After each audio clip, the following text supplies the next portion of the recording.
Good morning everyone, তোমাদের সবাইকে আমার চ্যানেলে ওয়েলকাম।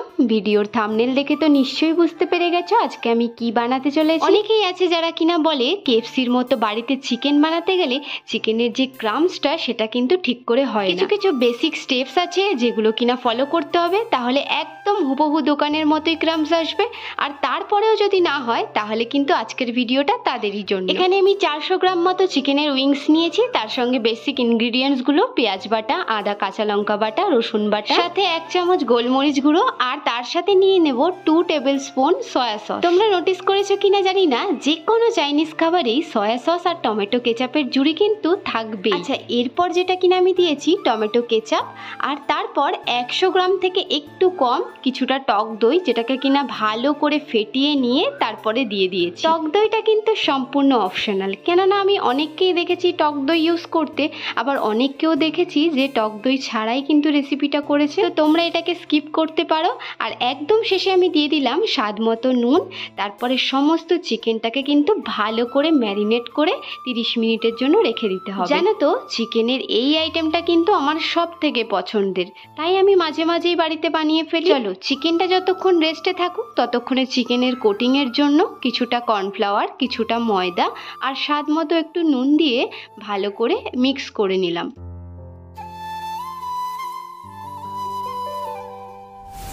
আধ ঘন্টা পর ম্যারিনেট করা চিকেনটাকে কর্নফ্লাওয়ার আর ময়দার গুঁড়োর মধ্যে দিয়ে ভালো করে বেশ মিক্স করে তারপরে এইরকম করে ঝেড়ে দিলেই দেখবে চিকেনের গায়ে সুন্দর একটা ক্রামস তৈরি হয়ে যাবে। কি দেখতে পাচ্ছ তো? এভাবে করেই কিন্তু সমস্ত চিকেনগুলোকে ময়দা কর্নফ্লাওয়ারের গুঁড়োর মধ্যে কোট করে ঝেড়ে নিয়ে তারপর এক এক করে সুন্দর করে সব কটাকে ট্রের মধ্যে সাজিয়ে নিলাম। চাইলে কিন্তু এগুলো রেস্টুরেন্ট থেকেও আনা যায়, এত খাটনি করার কি দরকার আছে বলো, তাই না? এটা ভাবলেই কিন্তু ভুল হয়ে যাবে। কেন বলো তো? বাড়িতে আমরা যেটা বানাচ্ছি সেটা একদম ফ্রেশ অয়েলে আর ফ্রেশ জিনিসটা দিয়ে বানাচ্ছি, কিন্তু রেস্টুরেন্ট বা বাইরে কোন অয়েল ইউজ করছে, কত দিনের অয়েল ইউজ করছে, এগুলো কিন্তু আমরা কেউই জানি না। তার উপরে কেএফসিতে গেলে আবার 4 পিস চিকেন 400 টাকা, ভাবতে পারছো? সঙ্গে আবার লিখেও দেবে অনলি। এই অনলিটা কিন্তু একটা মিডিল ক্লাস ফ্যামিলির কাছে হয়তো 3 দিনের সংসারের খরচ। তাছাড়া বাড়িতে বানালে পরিমাণটাও বেশি হয় আর সব পরিবারে মিলেও খাওয়া যায়। চলো, কথায় কথায় অনেক কিছু বলে ফেললাম, এবার আবার রেসিপিতে ফিরে যাওয়া যাক। প্যানের মধ্যে তেল গরম করে তারপর কোটিং করা চিকেনগুলো দিয়ে সবকটাকে বেশ হালকা গোল্ডেন ব্রাউন করে ফ্রাই করে নেব।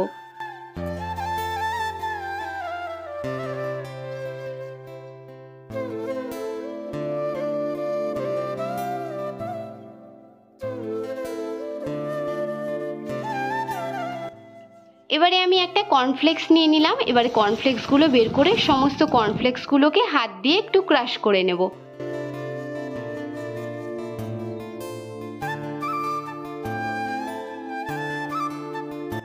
এবারে আবারও এক বাটি ময়দা নিয়ে তারপরে সামান্য পরিমাণে নুন দিয়ে ভালো করে মিক্স করে অল্প অল্প জল দিয়ে একটা স্মুথ ব্যাটার তৈরি করে নেব।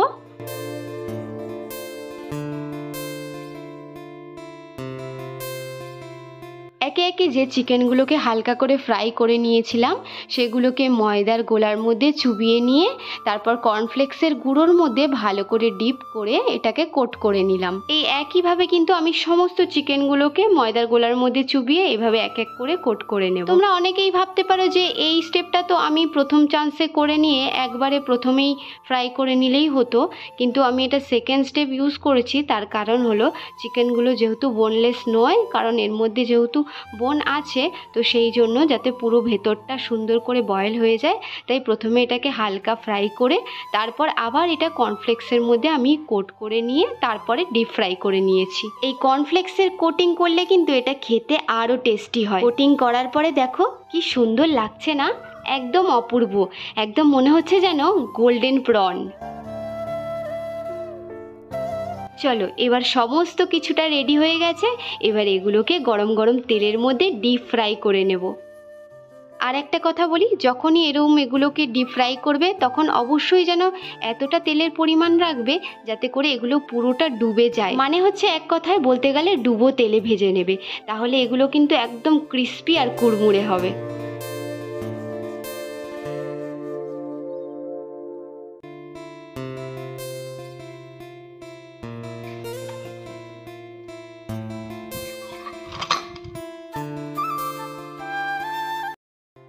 চলো ফাইনালি সমস্ত ভাজাভুজি কমপ্লিট হয়ে গেল।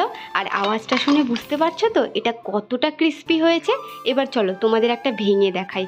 দেখো ভেতর থেকে একদম পারফেক্ট বয়েল হয়েছে। তাহলে আজকে রেসিপিটা কেমন হয়েছে অবশ্যই চ্যানেলটিকে লাইক, সাবস্ক্রাইব আর একটা কমেন্ট করে জানিও।